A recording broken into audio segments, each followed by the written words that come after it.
vedare tinokuchingamidzai zvekare kune chimwe chirongwa pano paZim Facebook Secrets and Confessions. Tadzoka zvekare nemamwe mamessages. Regedzai tibva tapinda mumamessages edu atadzoka takakubatirai. Message yedu yokutanga yakamira sekudai so: hanzi makadi zvenyu mukoma, ndinokumbirawo kuti munge muchindiposterawo nyaya yangu makaviga chitupa changu. Inini mukoma ndaitombova munhu ainge achitonamata ndichitozviudza kuti I was a prayer warrior, but upenyu uhu upenyu hunodzimba uhu mukoma.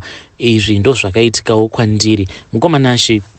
Ndakati ndiri mupresent worship muya, dambudziko rechechi iyo yandakakura ndichipinda iyo inoti haufaniri kuti ungoramba uchingopfeka hembe dzimwe chete, uchingoramba uchiti each and every week unenge uchingopfeka hembe idzodzo. Zvinenge zvichireva kuti Mwari vanenge vasiri kunyatso kukomborera. It's either unenge uchifanira kuti unge uchinamata kana kuuya neseed offering kuchechi kuitira kuti homwe dzako nechikwama chako chinge chichizokomborerwa naMwari. Ende tainge tisingatotendedzwi kuti wiki rino wapfeka sutu ino, then next week wapfeka imwe sutu, wiki inotevera obva wadzokorora zvekare imwe sutu iya. Unofanira kupfeka sutu dzekuti vanhu vanosvika pakukanganwa kuti une masutu mangani. Ndo zvinorakidza kuti zveshuwa zvokwadi wakakomborerwa. Saka inini ndainge ndichistrugula apa, ndaishanda ndiri garden boy apa ndichigara ndakamira kumberi kwevanhu. Saka kumberi uko kwevanhu kwainge kuchidiwa vanhuwo vekuti vanenge vachionekera. Ndakabva ndaona kuti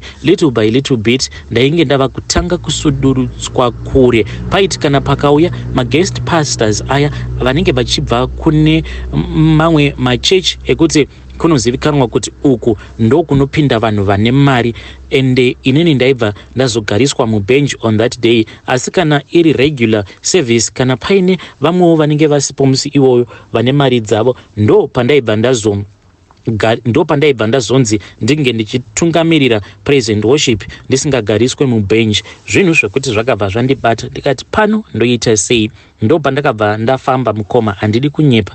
Even though I was calling myself a prayer warrior, I found myself ndava kupinda mumaprofita. Asi ndakati ndapinda mumaprofita ndikaona kuti zvimatsanangudzo zvandainge ndichipiwa zvainge zviri zvekubohwa. Ndainge ndichitoda something that was very powerful, something that was going to give me quick money and quick change, because ndaida kurakidza vanhu kuti mari chaiyo ndainge ndaiwana uye Mwari vainge vandiblessa. Ndakabva ndasangana nekamwe kasekuru aka kakanditi kainge kasingadi kundibhadharisa nekuti kakatarisa upenyu hwangu. Kainge kaona kuti mhiko idzo dzandainge ndanzi ndinge ndichiita imhiko dzainge dzichirema. Saka vakabva vanditi iwe handikakubhadharisi, asi ndichangokubatsira nekuti mubhadharo wako wakati remei. Mukoma takati tava mumatare muya, chakandinetsa ndechekuti ndakanzi ndinge ndichinyora mazita. Ndakanyora zita raamai vangu, ndikabva ndanyora zita rababa vangu, zita remukoma wangu zvekare nevanin'ina vangu, ndikabva ndanzi ndinge ndichizonyora zita remukadzi wangu. At that time mukoma ndainge ndisati ndatombova nepfungwa dzekuti ndicharoora, but zvakatondinetsa kuti ndainge ndatonzi chinyora zita remukadzi wako. Ndikabva ndati nhai sekuru, ivo vakabva vanditi ndatinyora zita remukadzi wako. Ndikati handirizivi kaini sekuru, because handisati ndatomboroora. Ivo sekuru vaya vakabva vaseka, vakabva vati uri kushora dare here. Apa nematauriro acho avainge vachiita, pane dzimwe nguva dzandainge ndichida kutomboseka, because vaitaura neshona iyo yainge iri very broken. But mukoma ndakabva ndangoti panapa wauya kuzobatsirwa, usaita zveucomedian pano. Ndokubva ndati sekuru, kana muchiziva zita remukadzi wacho wandichazoroora, ndinokumbira kuti munge muchizondiudza ndiri nyore pasi kuitira kuti tienderere mberi nematare. Ivo vakabva vanditi Yvonne is the wife that you are going to get married to. Ende zveshuwa mukoma ndakabva ndazoroora mukadzi ane zita rinonzi Yvonne. It only clicked my mind patainge tava muno muSouth Africa mushure mekunge mudzimai wangu ashayika. Ndo pandakabva ndazorangarira kuti kumakore adarika awo ndakambozama kaini kuromba, but pane zvakazongoitika. Ende ndikabva ndazongouya kunoku kuSouth Africa, mudzimai wangu akafa. Zvakandirwadza mukoma. All of a sudden my wife was here with me, then the next day my wife was no more. Zvinhu zvokuti zvakandirwadza, ndakachema mukoma, ndikaita sekunge ndichazviuraya. Ende ndo pazvakabva zvazoklika mwana mangu kuti wakamboita rituals iwewe. Saka rituals aya awaifungidzira kuti haashandi, rituals manje awa ava kutanga kushanda. Mukoma, even though my wife achinzi iye akafa necoronavirus, but mukoma, there was more to it, because mukadzi wangu akati ashaika akabva aita sekunge ainge avhurira vamwe vose vandakanyora mazita dhoo rekuti vange vachimutevera, ende hama dzangu mukoma dziri kufa kudai, dziri kufa kuita kunge nhunzi. Mukoma, ndakati ndirimo mudare muya ndokubva ndanyoreswa zita remudzimai wangu ndikanyora kuti Yvonne. Then sekuru vaya vakabva vanditi chipeta bepa, because vakandibvarurira page kubva mune imwe counter book umo mavanochengeta mazita emunhu wose uyo anenge auya kuzoromba mudare ravo. Vakabva vanyora, but zvavakanyora handina kukwanisa kuzvinzwisisa. Hamena kuti vakanyora nechichewa here kana kuti chirudzi cheko kuMalawi, hapana kana chandakakwanisa kunzwisisa, but ivo vainge vachiti vari kundinyora zita rangu nezuva nenguva dzandaromba, kuitira kuti in the future kana ndikazovapomedzera kuti ivo vakandirombesa ndisingadi kuromba, vanokwanisa kuzorakidza vanhu kuti this is my witness, murume uyu akauya kwandiri achida mishonga yekuti aite mari, ende ndikabva ndazomubatsira. Vakabva vanditi zvekare vainge vanyora mhiko dzangu, ende kuti kana mhiko idzi ndikadzikanganisa chii chichazoitika, but ivo tirimo mudare havana kuzondiudza manje kuti kana ndikakanganisa mhiko dzangu kana kuti ndikatadza kudzizadzisa chii chinozoitika. Ivo vakangoti paya patainge tapedza dare vakabva vanditi muzukuru, nyaya yandiri kuda kukuudza inondiremera, kuti ndinge ndichikuudza ndiri kunzwa ndakaremerwa muhana, because kubva zvandakatanga kuita basa iri hapana munhu wandakamboti ndamupa mhiko semhiko dzandiri kunzi ndinge ndichikupa. Ndikabva ndati inini sekuru ndiudzei zvenyu, ndiri soja rinoenda kure, nditori willing kuti kunyange zvikanzi zuva ringe richizonyura amai vangu vava 6 feet underground, I am willing ini. Mukoma, sekuru vaya vakabva vati iwewe wapiwa mhiko dzekuti muchechi menyu ndokubva kwataurwa zita raelder avo vandakanzi ndo vandaifanira kuti ndinge ndichiuraya. Elder ava ndakabva ndanzi ndinofanira kuvauraya, ende ndisingabatsirwi nemishonga yavo sekuru ava, hanzi ndinofanira kutovauraya inini personally. Hanzi it's either ndinotora banga kana any weapon yandichashandisa. Elder ava ndobva ndavaponda. Mushure mekunge ndavaponda, hanzi ndinofanira kuti ndinge ndichizobvisa mabody parts avo. Ndakanzi painge pachizodiwa maprivate part, ndobva ndazovavhura dumbu ravo, ndobva ndatora matumbu. Kunyange ndikangotora chipisi chidiki hanzi zvainge zvisina kana basa, as long as ndangotora part yematumbu avo. Kana ndapedza kudaro ndobva ndavadambura chigunwe chemumaoko, then ndobva ndazodambura nerurimi, ende maziso ndinozomakodobora, but ainge asingadiwi maziso awa. Hanzi kumakodobora kwandainge ndichazomaita yainge ingori nzira yekuti ivo kana vazofa mweya wavo usazokwanisa kuronda, uye rurimi kudambura kugura kwandinenge ndaita rurimi rwavo yainge iri nyaya yekuti paya pandinenge ndabva mukuvaponda, kana mweya wavo ukazomuka uchida kutaura kuti ndakaurawa nanhengi, mweya wavo ungotanga kungochema nekuti unenge usina izwi, because ndinenge ndatorera mweya wavo izwi kuburikidza nekuvagura rurimi rwavo. Mukoma, ndakati ndaudzwa zvose izvi ndikabva ndatanga kufunga nezvavo elder ava, ndikati asi murume uya pane chaakambonditadzira here? Ndikaona kuti painge pasina kana chaainge akambonditadzira, uye simba rekuponda munhu ndainge ndichazoriwana kupi? Ivo sekuru vaya vakabva vanditi izvo zvava kwako muzukuru, but ndikuda kuti unge uchisaina apa. Saka ndakati ndichiri pakati pekufunga, sekuru vaya vachindipa counterbhuku ravo ndokubva vandiratidza apo pavainge vachida kuti ndinge ndichisaina. Ndakabva ndatora peni iya yered ndokubva ndasaina. Vakabva vanditi aiwa, handida kuti kusaina kwenyu uku kwechirungu, ndikuda kuti unge uchinyora zita rako surname zvekare nemutupo wako, ndokusaina ikoko. Mukoma, ndakabva ndatora peni iya ndokubva ndarabharabha paya pandainge ndasaina, ndokubva ndazonyora zita rangu surname nemutupo, ndichibva ndakabvumirana neizvo zvainge zvanyorwa mubhuku, mucounterbook raishandiswa navo sekuru ava pakurombesa kwavo. Ndakabudamo mudare muya ndiri very confused, ndisingazivi kuti ndoita sei. Mukoma ndo pandakabva ndazotanga kuvaronda elder ava, ende ndakaita chivi mukoma, even though ndisina kuzosvika pakuvaponda elder ava, but semunhu wandaiziva kuti kuchechi kwedu taiva nemazuva ekuti taiziva kuti musi wakati tinoti kana tabva kumabasa tinobva tauya kuchechi usiku tozochaisa nenguva dzakati.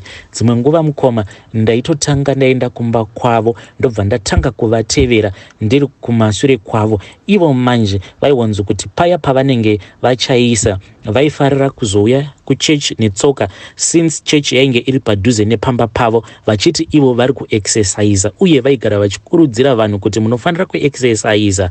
Mukoma ndo pandaivatevera ipapo ndiri kumashure kwavo. Ndaipfeka aya mazijaketi aya anenge aine zihat, ndakavanza chiso changu ndichingoti ndichawana mukana. Asi chaindinetsa mukoma ndechekuti ndaiti pose pandinenge ndafambisa paya ndava kuda kuswedera pedo navo, paya pandinenge ndaburitsa banga ndichiti ndongoita zvekuvabaya nekugodzi kana nechekumusana uku, paibva pazongokaruka pangonyuka munhu wekuti unotoshaya kuti munhu uyu anenge akandihwandira here, akaita zvekunditaimira. Munhu uyu chaindinetsa ndechekuti inini ndini ndega ndaimuona. Munhu uyu aibva atanga kufamba ari pasaidi navo, but ivo vaisambocheuka kana kutarisa kuti ko munhu uyu abva nepi. Saka ndakazoona kuti zvinhu izvi zvainge zviri mumaso mangu. Zuva randakazopedzisira kuenda kuchechi mukoma izuva rekuti kwaiva neimwe conference iyo yainge yaitika, saka ndakazovataimira mushure mekunge vaenda kutoilet. Ndakati ndavatevera kutoilet kuya mukoma, ndo pandakabva ndati nhasi kunyange zvikanzi ndinosungwa ndichasungwa hangu, asi ndavaponda ndikwanise kuita mupfumi. Saka ivo vainge vakamira vachiita wete, apa inini ndainge ndingori pasingi zvangu ndichingofunga kuti ndoita sei. Apa vaitotaura neni at that time mukoma, pandakati ndinge ndichienda kunobata banga, ndo pandakabva ndangonzwa kupera simba mukoma. Ndakaita like munhu ane asthma, ndainge ndava kutadza kufema. Ndo pandakabva ndafamba ndichinovhura door ndikapinda mutoilet, ndikabva ndavhara door area. Ivo vakati vapedza kuita wet ndokugeza maoko avo, ndakatovanzwa but ndainge ndava kuvanzwira nechekure mukoma. Ndakazoita about 20 minutes ndirimo mutoilet memya ndichinzwa kufizuka.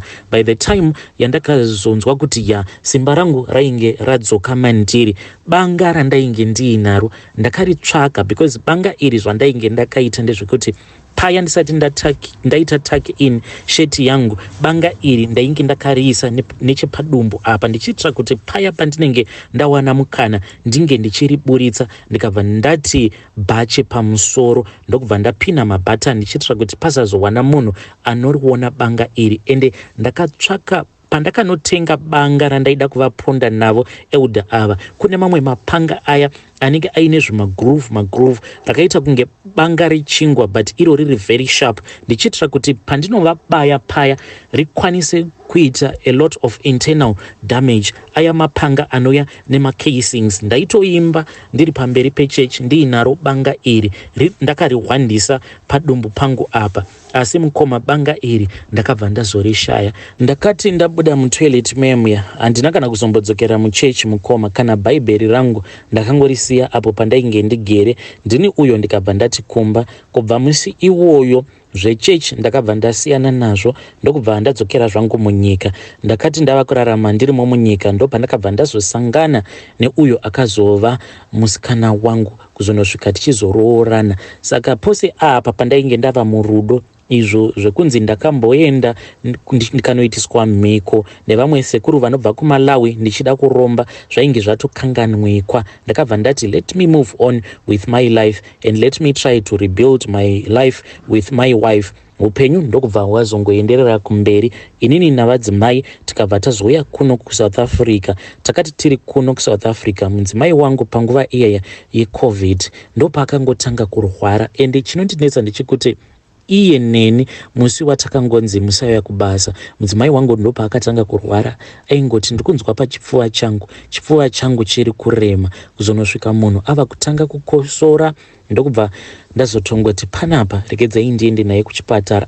Patakaenda kuchipatara mudzimai wangu ndokubva atonzi abatwa COVID, ndokubva atoadmitiwa paya, akafa mukoma apa. Kuti ndinge ndichenda kunomudongorera ndainge ndisingakwanise kunomuona. Mudzimai ndokubva afa paya, mutumbi wake wakanetsa mukoma kuti unge uchizorelisiwa nekuda kwemaconditions ainge ariko mazuva acho iwayo. After mudzimai wangu ashaika, amai vangu ndo vakabva vatevera. Mama vakangofa, but ivo hanzi mama vakangoti vachibva kumunda vakaona dombo rakadonha richibva kudenga. Dombo iri rikabva ravatema pachipfuva chavo. Ndo zvandakaudzwa izvi pamariro avo amai. Saka vakazoti vasvika pamba, amai hanzi ndo pavakangochema vachingoti ndikunzwa chipfuva, ndatemwa nerimwe dombo rangodonha richibva mudenga. Amai ndokubva vashaika. After amai vashaika, mwana wamukoma ndiye akabva mukufa. This was last year. Saka zvinhu izvi manje zvava kutanga kudzoka mupfungwa dzangu kuti vanhu ava nemafiro ose awa avakaita vanongofa vachingonzwa chipfuva, vachingoti chipfuva kurema. Ende apa inini ndakaita mhiko ndikanyora mazita ehama dzangu including nemukadzi uyu ndakaudzwa zita rake even though ndainge ndisati ndatomboziva nezvake. Saka mukoma ndo nyaya yangu iyo yandiinayo. Dzimwe nguva ndinombopindwa nepfungwa dzekuti ko wadii wangozvipfuudza upenyu hwako, but ndinoti kana ndikapindwa nepfungwa dzekuda kuzvipfuudza ndinobva ndanzwa ndichitya kuti saka kana ndikazviuraya chii chinenge chakandimirira in the next world. Ndobva ndangoti let me live for another day. But at the same time ndinoti kana ndikatarisa hama dzangu idzo dzandinoziva kuti ndo dziri palist randakanyora, ndichitanga kufunga kuti hama dzangu dzichasvika pakufa nekuda kwemhiko idzo dzandakaitiswa nasekuru vaya. Zvekare ndinonzwa ndichiregreta kuti elder vaya ndingadai hangu ndakavauraya. Zvimwe kuda izvezvi mudzimai wangu angadai achiri mupenyu, zvimwe kuda ndingadai ndiri mupfumi kutaura kudai, but ndakatadza kuvauraya elder ivavo. Hamenowo kuti isimba rakaita sei rainge richivachengetedza zvekuti nanhasi uno havatozvizivi kuti ndakatomboda kuvaponda ndikatadza kuvaponda. Hey, vedare ndo message iyo yandakatumidzirwa ichibva kuna mukoma vedu. Zvakangoma hazvo vedu we.